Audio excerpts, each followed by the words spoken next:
Gayatri room, அந்த ரூம்ல சோழனுக்கு கல்யாணம் தெரிஞ்சதுல இருந்து ரொம்ப அப்செட்டா தான் இருக்கா. வீட்டுக்கு வரும்போது அழுதுட்டு தான் வந்தா. என்னன்னு கேட்டோம்.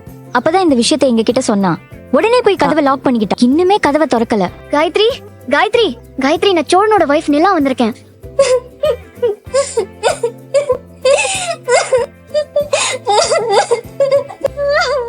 கதவை திற காயத்ரி. நான் கதவை திறக்க மாட்டேன். யார் வந்தாலும் நான் கதவை திறக்க மாட்டேன். என்ன தொல்லை பண்ணாதீங்க. கதவை திற. நீங்க எதுக்கு என்ன பார்க்க வந்தீங்க? திறக்க மாட்டேன். இங்க இருந்து போங்க. எனக்கு யாரையும் பார்க்க வேணாம். போங்க. காயத்ரி,